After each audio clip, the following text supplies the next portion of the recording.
Bon, moi, je trouve qu'on parle un peu trop de nous. J'ai fait savoir plusieurs fois que le commerce, c'était le buzz. Le buzz autour des poupées pédopornographiques, je m'en serais bien passé. Par contre, je continue de penser en fait que notre partenariat avec Shein est vertueux parce que tous les jours, j'accueille entre 8 et 12 000 nouveaux clients au BHV. À Grenoble, il y a 140 000 habitants environ. Il y a 95 000 comptes Shein indépendants. Donc c'est énorme. C'est 2 Grenoblois sur 3 qui consomment et achètent chez Shein.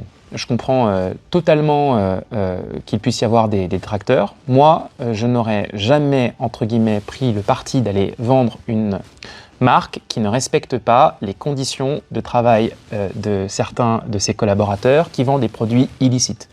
Il faut comprendre une chose très précise. Shein, ce sont des produits qui sont fabriqués par Shein dans des usines qui sont sous-traitantes de Shein. Et je le précise, ces usines qui sont sous-traitantes de Shein sont les mêmes usines qui fabriquent pour Shein que celles qui fabriquent pour d'autres grandes marques qui sont implantées et qui ont pignon sur rue en France. Et donc moi, ce qui me plaît au BHV, c'est d'affirmer sa spécificité parmi les 5 grands magasins de Paris comme étant celui qui n'est dédié qu'aux Parisiens.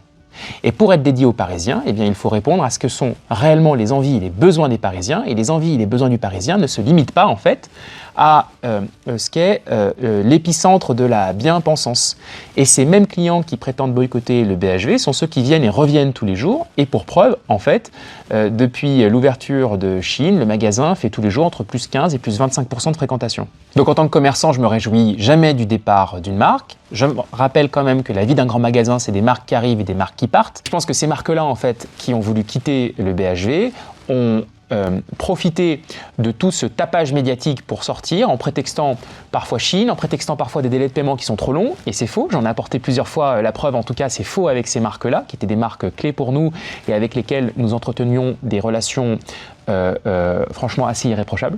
Et donc c'est pour ça que je veux absolument faire pivoter et profiter en fait de cette opportunité pour faire pivoter complètement le modèle du BHV vers un modèle qui est un modèle plus populaire, ce que j'assume. On a pris la décision de décaler nos ouvertures dans le temps en province pour la simple et bonne raison qu'on veut ouvrir dans les meilleures conditions. Les espaces qu'on a créés en province sont un peu trop petits et qu'on va créer beaucoup de frustration, et donc on est en train aujourd'hui d'ajuster la taille de ces espaces. On fait quelques travaux pour pouvoir ouvrir dans les meilleures conditions et que ce soit un grand succès en province aussi. Depuis l'annonce de l'arrivée de Shein au BHV, de nombreuses enseignes, parmi lesquelles Dior, Agnès B et Guerlain, ont décidé de se retirer pour ne pas être associés aux géants chinois de la fast fashion qu'elles estiment contraires à l'éthique de leur maison. Plusieurs évoquent également des retards de paiement à répétition.